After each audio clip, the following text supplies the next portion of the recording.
Por ahí quiero comenzar contándoles ahora un par de historias de mis chicos. Tengo a dos hijos, para los que no me conocen: Camila, de 6 años, Pablo, de 8. Los dos son bastante quietitos, ¿verdad? Casi no se mueven los niños, ahí donde los dejan, ahí se quedan, ¿verdad? ¿Cuál zapato así? Son ajuitillos, más la niña por la mamá, por el lado de la mamá, ¿verdad? Y los dos me han salido deportistas, ¿verdad? Pablo, futbolista, y Cami recientemente está descubriendo que le gusta el basquetbol. Y quisiera empezar contándoles un par de anécdotas interesantes. Uno muchas veces aprende, ¿verdad?, a través de las historias de las cosas que les pasan a sus hijos. Y Pablo está a punto de tener su día deportivo. Entonces están ahorita en lo mejor de elegir el equipo que va a representar al grado, ¿verdad? Entonces para ellos es una cosa importantísima. Entonces el profesor dijo: bueno, pónganle nombre al equipo, ¿verdad? Entonces viene el Pablo con algunos de sus amigos y dice: el Manchester. El Manchester, el Manchester. Pero de repente sale otro chamaquito de estos buenos, ¿verdad?, que dice: no, Manchester no, PSG, el PSG donde juega Messi. Y surge ahí la disputa entre los dos, ¿verdad? Y los dos son cabezas, ¿verdad? Sucede que los dos son cabezas, tanto Pablo como el otro niño, Felipe, ¿sí? Entonces, total que al final hicieron 2 equipos en el grado, ¿verdad? Y en los 2 equipos van bichos buenos y en los 2 equipos van bichos pues más o menos regulares. Y me llega contando el Pablo: fíjate, papá, que hicimos ahora el equipo y con el que vamos a participar en los juegos deportivos y no sé qué, el que va a representar al grado. Ah, ok, le digo yo. Y entonces, ¿y cómo se llama? Ah, el Manchester, que no sé qué. Y me imagino, le digo yo, que llevas a Felipe ahí en tu equipo. No, me dice. Ah, ¿y por qué? Le digo. ¿Y que no es el equipo que va a representar al grado pues para ganar el campeonato? Le digo. Sí, pues sí, me dice, pero es que Felipe quería que se llamara el equipo PSG, me dice, y nosotros queríamos que se llamara Manchester City. Pues sí, Pablo, pero Felipe y vos, la dupla ahí pues para ganarle, digo. Sí, pues sí, me dice, pero como quería que se llamara PSG, no hicimos 2 equipos, así que él lleva el de él y yo llevo el mío, me dice. Ah, la chuchica, le digo. No, hombre, viejito, mirá, aquí lo que importaba era que hicieran un solo equipo para ganar, le digo. No quisieran 2 equipos, imagínate, le digo. Debilitaron ahí. Ah, pues sí, pero bueno, hay que ver a Felipe. Bueno, primera historia. Entonces le dije yo: tenés que aprender, le digo, que al final hay un objetivo y que en algún momento te tenés que poner de acuerdo, ¿verdad? Y tenés que bajar, porque ustedes todos son un solo bloque para alcanzar un objetivo. Bueno, ahí en la próxima, el otro año, porque hoy ya estuvo, hasta ya mandaron a hacer los uniformes. Ah, pues ese era Pablo. Ahora voy con Camila. La Camila todavía es más especial, porque Pablo por lo menos busca jugar en equipo. La Cami a veces anda con sus amiguitos y si no juegan lo que ella dice, pues ahí deja a los amiguitos y se va ella sola a jugar. Y ella agarra lo que sea y juega, pues, y si quieren bueno y si no, pues que se frieguen. Pues hay unos niños en el parque, casi siempre vamos al parque casi todos los días, y unos niños en el parque que son los de su edad. Y efectivamente pasó lo que pasó, ¿verdad? En una de las que andaban jugando, como que si no quisieron los niños jugar lo que quería la niña, la Cami, y los niños se fueron. Y entonces la Cami se fue por su lado. El primer día, ¿verdad?, yo la vi que agarró por otro lado y fue a jugar otra cosa. De repente surgió el tema del básquetbol y le compramos una pelotita de básquetbol. Al siguiente día llegó con la pelota de básquetbol, donde los niños. Y entonces los niños estaban por allá y ella por acá jugando conmigo. Pero de repente veía yo que salía con la pelota hacia donde estaban los niños, para ver si de alguna forma los niños le decían juguemos, ¿verdad? Pero de repente no le hacían caso y se venía para acá y ya seguía jugando conmigo y volvía a ir para allá y así estaba. Entonces yo dije, ya le comenzó a pegar el hecho de que sus amiguitos no la tomen en cuenta. Ella quiere incorporarse, incluirse nuevamente a su. Y justamente ese día, ya cuando nos fuimos del parque, me dijo algo así, ¿verdad? Como, fíjate que, pues sí, yo quería ver si mis amigos jugaban basquetbol conmigo. Te hacen falta, le digo. Sí, pues sí, me dice. Y entonces, ¿por qué no jugás vos lo que ellos quieren? No, es que tienen que jugar lo que yo quiero. Pues sí, pero si vos vas a jugar lo que vos querés, vas a estar sola. En cambio, si en algún momento cedes, entonces vas a estar con ellos. ¿De qué te sirve tener todo lo que querás si lo tenés solo para vos y no tenés a nadie con quien disfrutarlo? Entonces, a partir de mañana, ¿qué vamos a hacer? Vaya, pues los voy a buscar y no sé qué, no sé cuánto. Ya sabrán el final de la historia. Al siguiente día, efectivamente, dijo, voy a dejar la pelota, y se fue a buscarlo, se reconciliaron y ahí van, vea. Como ustedes saben, a veces se juntan, a veces se pelean, como buenos niños. Pero el punto al que quiero llegar acá, en esta segunda historia, es que todos, hermanos, todos, sin excepción, estamos hechos para ser incluidos, para ser parte de algo. Es mentira que alguien pueda vivir aislado de los demás y sentirse bien. Mentira. Una de las grandes afectaciones de la pandemia precisamente fue esa, la afectación en la socialización. Y es porque todos, absolutamente todos, estamos hechos para eso. Entonces esta noche yo le quiero hablar de 3 conceptos que le van a ayudar a nuestra iglesia y a la iglesia en general a poder ser una iglesia sana, saludable, que crezca y que sea atractiva en amor para todos.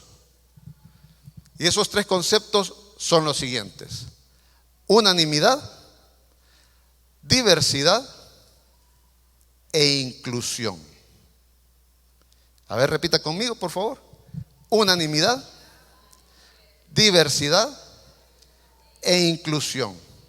Uy, hermano, a ver, espérese. ¿De qué nos viene a hablar esta noche? Hay 2 palabras ahí, ¿ya? Diversidad e inclusión, que ya mejor bájenlo. Pues quiero decirles, hermanos, y quiero llevarlos esta noche por algunos pasajes para que veamos que estas palabras realmente nacieron en la Biblia y hoy por hoy están siendo ocupadas o transversadas con otros objetivos, pero nacieron en la Biblia y son sumamente necesarias. Vamos a la primera entonces, unanimidad. Para ello, me imagino que ya sabrán, vamos a Hechos de los Apóstoles 2. Hechos 2. Cuando llegó el día del Pentecostés, estaban todos, ¿cómo dice? Unánimes, juntos. Repita conmigo, por favor. Estaban todos unánimes, juntos. ¿Cómo estamos acá nosotros? ¿Cómo estamos? ¿Cuál de estas 2 palabras se aplica ahorita acá? ¿Se aplicarán las 2? ¿Se aplicará la primera? ¿Se aplicará la segunda? Pues mire, con seguridad le puedo decir que la segunda sí. Juntos, bueno, aunque hay pedazos así medio pelones que no estamos tan juntos, pero digamos que estamos juntos, ¿verdad? Porque estamos todos reunidos físicamente en un solo lugar. Estamos juntos. Pero no necesariamente estamos unánimes. Quiera Dios que sí. Quiera Dios que sí. Pero un grupo de personas sí está junto, pero no precisamente está unánime.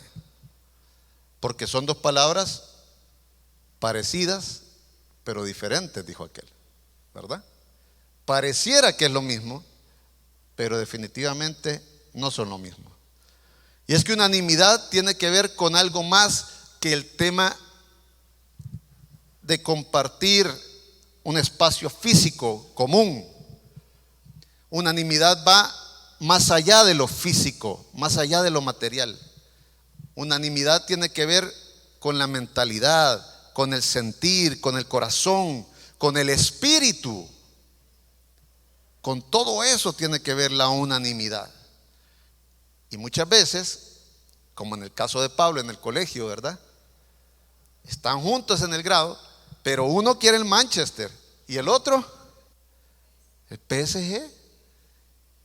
Y entonces ahí se quebró la unanimidad. Y entonces, ¿qué pasa? Hay división. Yo hago mi equipo por aquí y vos haces tu equipo por allá.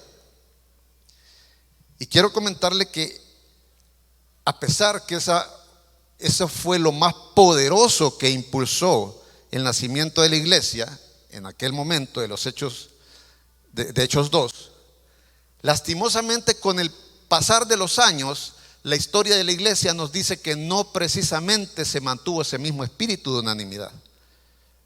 Hermano, ¿y por qué dice eso?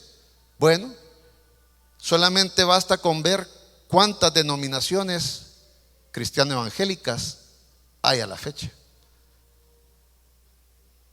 Hay bautistas, pentecostales, presbiterianos, luteranos.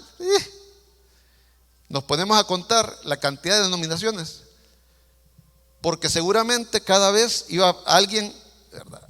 Yo soy Manchester, vos PSG. Ah, bueno, pues hace vos tu PSG, yo hago mi Manchester.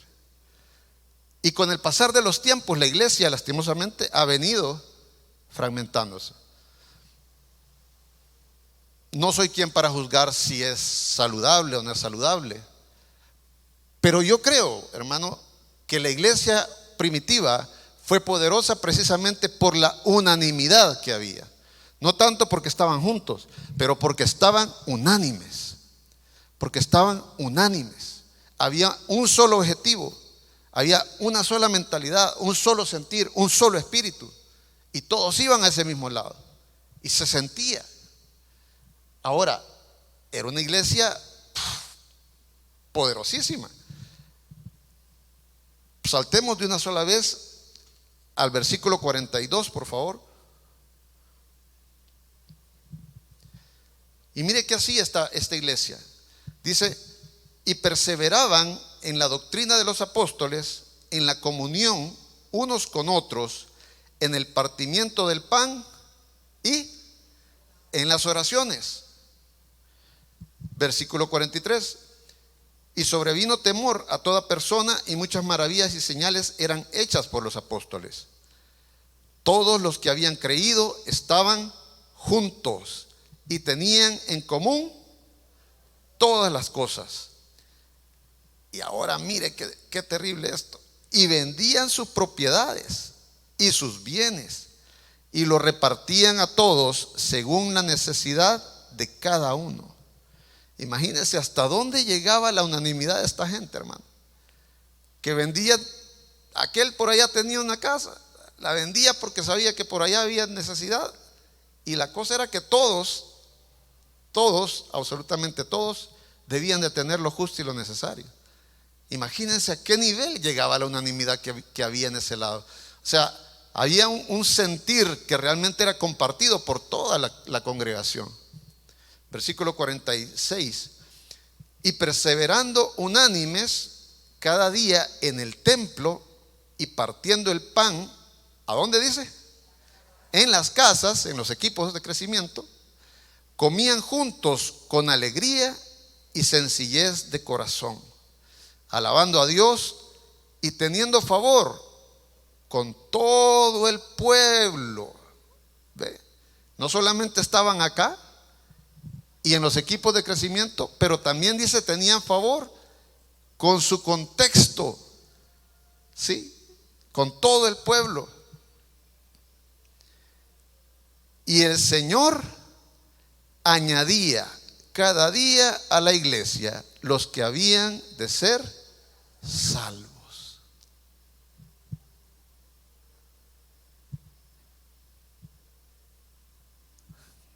Tengo temor y temblor de decir lo que voy a decir ahorita, pero lo voy a decir. Por ahí tuvimos una discusión con alguien acerca de esto, porque le digo yo, ¿cuál era el evangelismo que utilizaban ahí, en esa iglesia?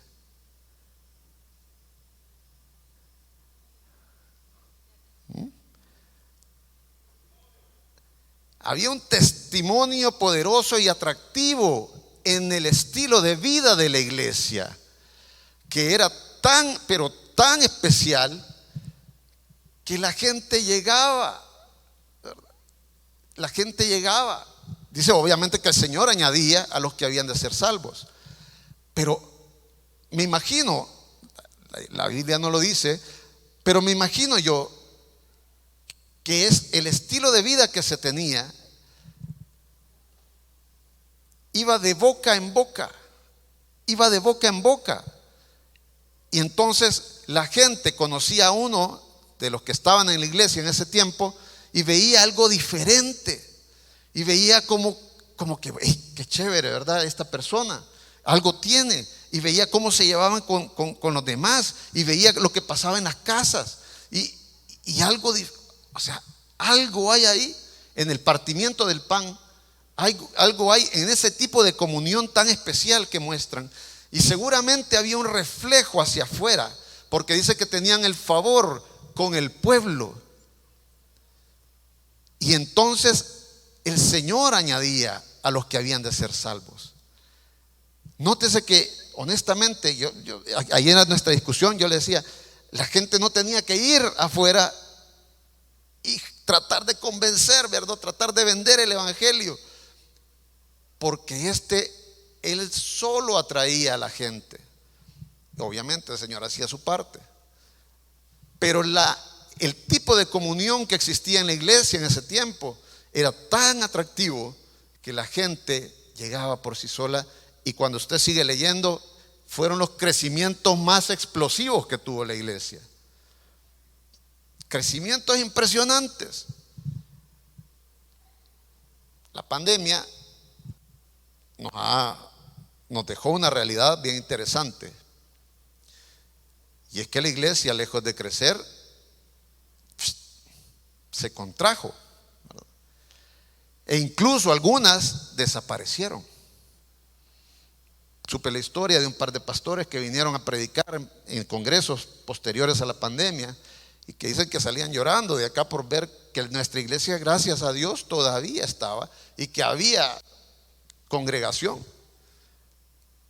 Porque estos pastores decían, puchica, yo perdí toda mi congregación.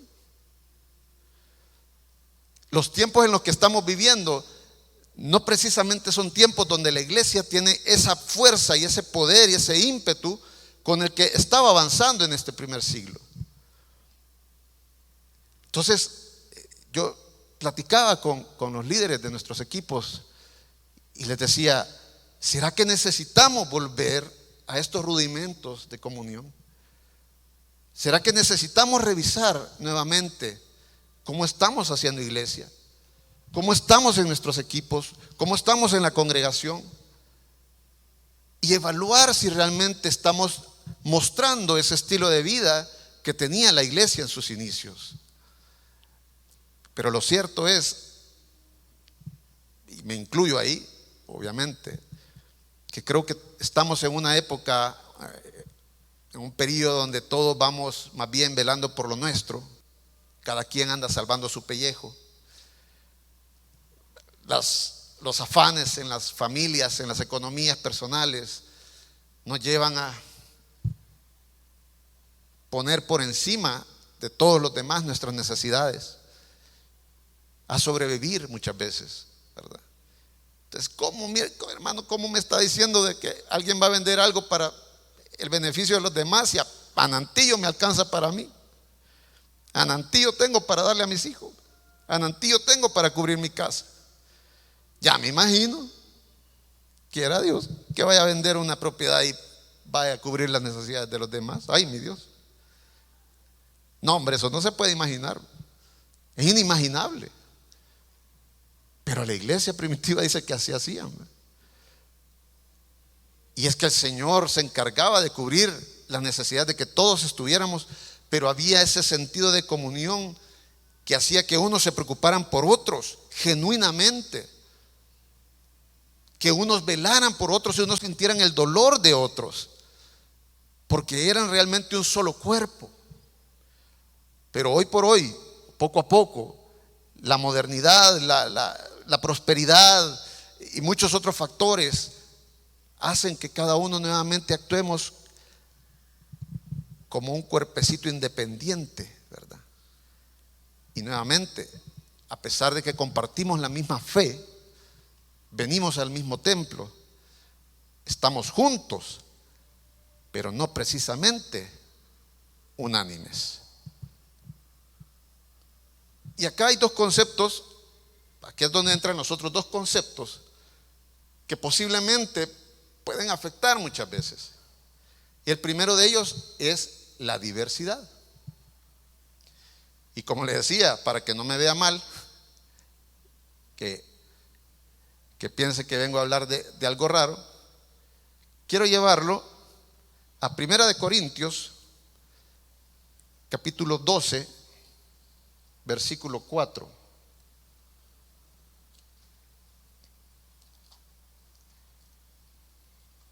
Primera de Corintios, capítulo 12, versículo 4.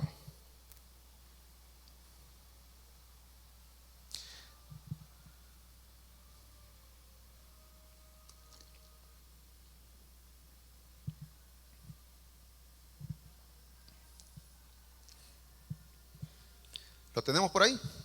Amén. Ahora bien, bueno, quiero comentarle. En mi Biblia, por cierto, en la versión, en el temita, digamos, en el subtema que aparece antes del versículo, en la Reina Valera, versión 60 no aparece, va un solo, el 3 y el 4 van unidos, pero en otra versión, en el tema dice diversidad y unidad de los dones. Diversidad y unidad de los dones. Entonces dice, ahora bien, hay, ¿qué dice? ¿Hay qué dice? Diversidad de dones. Ve que la diversidad no es todo ese relajo, ¿verdad? Sino que estamos hablando de la diversidad de dones, la diversidad que creó el Señor. Hay diversidad de dones, pero el Espíritu es el mismo. Y hay diversidad ¿de qué? De ministerios, pero el Señor es el mismo.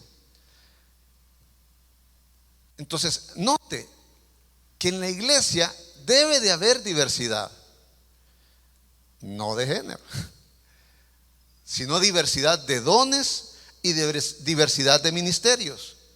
No todos vamos a estar llamados al mismo don, no todos vamos a estar llamados al mismo ministerio. Es necesario que exista diversidad, es necesario, pero tiene que existir un mismo espíritu y todos debemos de saber que trabajamos para un mismo Señor, dice. Esa es la clave. Esa es la clave para manejar la diversidad en la iglesia. Versículo 6. Y hay diversidad de operaciones, pero Dios, que hace todas las cosas en todos, es el mismo. Pero a cada uno le es dada la manifestación del Espíritu para provecho, porque a este es dada por el Espíritu palabra de sabiduría, a otro palabra de ciencia, según el mismo Espíritu, a otro fe por el mismo Espíritu, y a otros dones de sanidades por el mismo Espíritu, a otro el hacer milagros, a otro profecía, a otro discernimiento de espíritus, a otros diversos géneros de lengua y a otro interpretación de lengua. Pero todas estas cosas las hace uno y el mismo Espíritu, repartiendo a cada uno en particular como Él quiere. Hermano,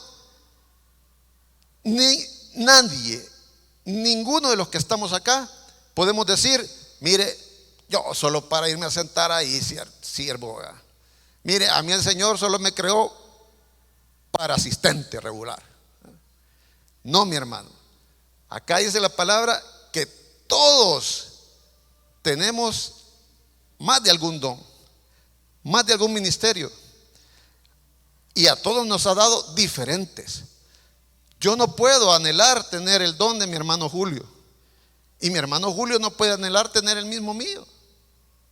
Puede ser que de repente tengamos el mismo, pero cada uno va a tener su propio don. Amén. Diga: yo tengo mi propio don y tengo que encontrarlo. Y mire, ahí va una lista que hay para entretenerse, pues. Entonces, mi hermano, ¿sabe qué?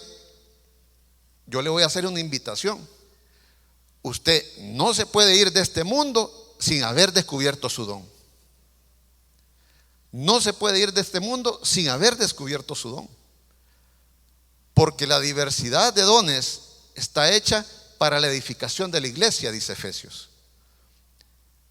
Es decir, la diversidad es un concepto que fue creado para la iglesia. Y fue creado para la edificación de la iglesia, dice en Efesios. Porque precisamente al tener los diferentes dones es que todos nos nutrimos y todos vamos creciendo como un solo cuerpo. Es bien interesante porque en las escuelas uno muchas veces tiene el mismo profesor, de primero a sexto en las escuelas públicas sobre todo. Pero de repente cuando va ya por el bachillerato, me acuerdo yo que ya uno tenía un profesor para matemáticas, otro para sociales, otro para química, otro para... Puchica, ¿verdad? Pero es porque ya hay especialistas en cada materia, ¿verdad? Ya no hay un solo profesor que le dé todo a uno, sino que hay diferentes, porque uno entonces se nutre de una manera más integral con los distintos especialistas, ¿verdad? El que es especialista en física no le va a dar química. El que es especialista en química no le va a dar letras. O no sé cómo se llama ahora, pero en mis tiempos se llamaba letra. Y eso es precisamente porque ahí se da una nutrición integral para el estudiante. En la iglesia funciona igual. Tienen que haber diversos dones y diversos ministerios para la nutrición integral de la iglesia, para el crecimiento integral de la iglesia. Pero muchas veces pareciera mentira, pero nos cuesta abrazar esa diversidad.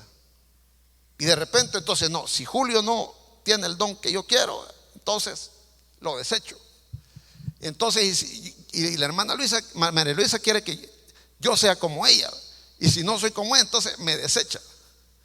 Entonces, no, hermanos, tenemos que evolucionar, tenemos que madurar. La iglesia tiene que avanzar, tiene que crecer y tiene que abrazar la diversidad.